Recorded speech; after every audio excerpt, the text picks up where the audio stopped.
It's Platt, and today I try a Ho. That's next to Platt's Beer of the Week.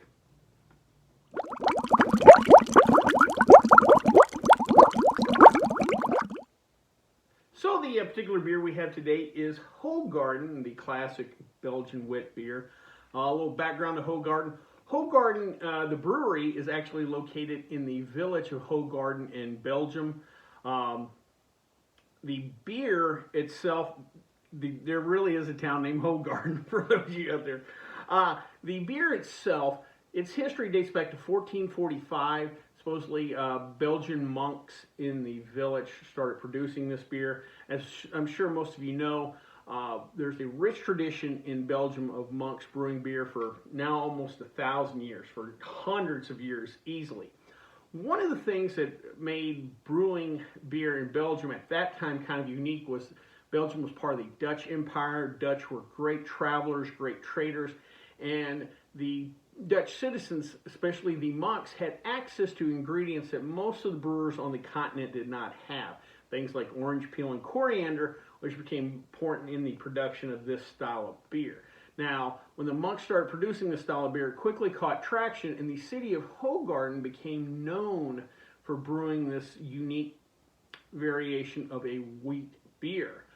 So much so that by 1729, there were 36 breweries in the village and 110 malt houses. Now, a lot of them were little breweries and barns and garages, and the same thing for the malt houses. Farmers had some excess barley they would malt. But still, in a village, if we're calling something a village, it's not that big. So to have that many breweries and stuff, quite impressive. Now, unfortunately, over the next couple of hundred years, between a couple of world wars, other wars, industrialization, and eventually the industrialization and the growth of the beer industry and mega breweries, the breweries in Hoegaarden started to fall off. And in 1957, the last of the classic wit beer breweries in Hoegaarden, I believe it's named Thompson, closed down.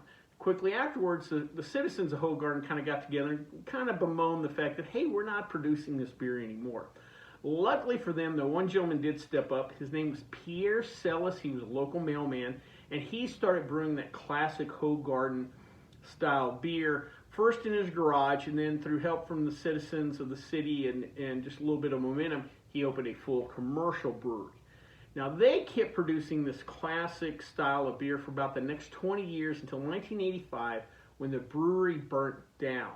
At that time, there was another kind of outcry, not just in Hoegaarden, but the country as a whole, to do something and help get the brewery back up and going. Several of the big brewers came in and helped, including Interbrew, who gave them a loan to rebuild.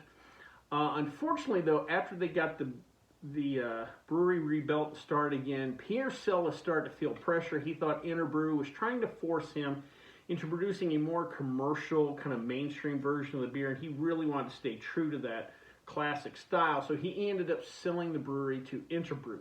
Now, Pierre's story is kind of interesting. He, along with one or two of his children, ended up heading to Austin, Texas, and starting Celis Brewery, and for a while he claimed that he was making the true Hoegaarden beer there. That company ended up selling out to Miller, and it is no longer with us. But they also had a really nice bock. But really cool little brewery. And Pierre, has an interesting story on his own.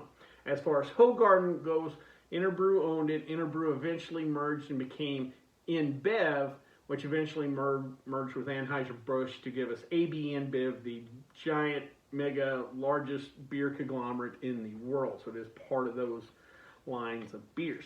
Speaking of line of beers, they have a small line of beer of their own, but they do have a little bit of line. First is the Rosé, 3% ABV. This beer is flavored with raspberries, thus giving it a kind of rosé pinkish hue. Apparently, the backstory in this beer was they were originally served in like old jam jars, like raspberry jam. Today, supposedly the bottle is shaped like the classic European-style jam jars. Don't get them confused with the down south ones. And that's the backstory of Rosé, which is kind of cool. Next is Citrus, 2% ABV. This is a classic European radler. We've talked about these before. A variation of a shandy, low ABV, very crushable, sessionable style beers. Next is Cherry Blossom, 5.6% ABV. This is part of their garden spelled like Hoegaarden with 2 A's series. And this beer was originally created for the DC market. In the spring, the cherry blossoms are just beautiful there at the various monuments throughout DC, and so it was created for that market. I'm not sure if it's being produced anymore, but I think you can still buy online. And finally, Special, 5.7% ABV.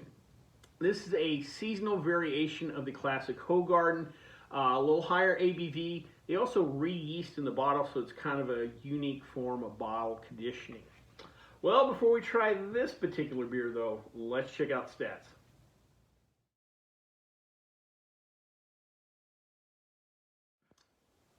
So today, before we try this particular beer, I thought we'd review the style of wet beer. Very similar to wheat beers, Hefeweizens, what have you. This particular beer is, like I said, this small village in Belgium's particular version of it, but it fits in that wheat beer, kind of category. SRM, we're looking at 2 to 4, a light colored beer. IBUs, 10 to 17. Hops are not a huge player in this beer, but are present. Finally, ABV, 4.8 to 5.6% ABV. This is just starting to get outside of the session range, but still fairly crushable. Color-wise, straw to pale, but remember it's going to be kind of hazy because of that wheat, and that haze almost gives it a white appearance, thus wit beer. Body, it's fairly drying, so you're not going to get a long finish. It's also highly carbonated, so again, that beer's not going to sit there and kind of linger on your palate. As far as hop flavor, aroma, or bitterness, they're pretty low. It's not negligible, it's not unnoticeable, but again, hops don't play a huge part in this beer. This is just one of those classic kind of refreshing spring, kind of summertime-ish beers. Well, enough being said, let's drink a hoe.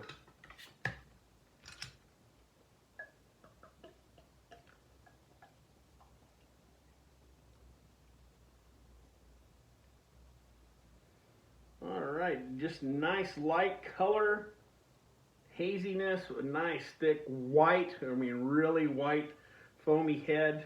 We got a little bit of particulate matter floating in there, but that's not going to stop us. Nice refreshing kind of nose. You're not really picking up much hop. It's almost like you pick up some of that orange peel in there. Let's give her a try. Oh, that's nice. That finish is short. You don't get a ton of malt sweetness, but you do pick up some of the spice. That orange peel is present. It's not huge. You're not drinking orange juice. Don't get it confused like that.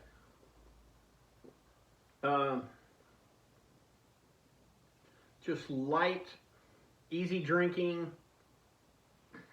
but enough different. This is not like, when I say easy drinking, it's not like a lager easy drinking, though. This is something that has more flavors. It's more complex flavor-wise, but still goes down easy. It's not battering your palate. It's just touching different points of your palate. Maybe that's the best way I can put it.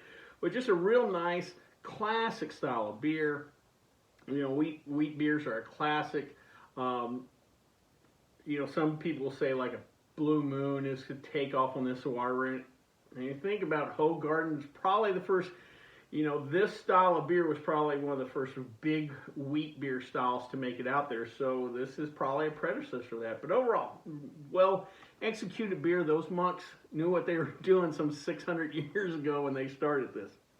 Well, I hope you liked this video. If you did, please subscribe down below. Also, please like the video because it lets YouTube know we're putting out good content. If you have any questions, comments, concerns, or beers that you'd like me to try, please leave them in the comment section, or you can always contact me on the Twitter page. Until next time, bottoms up.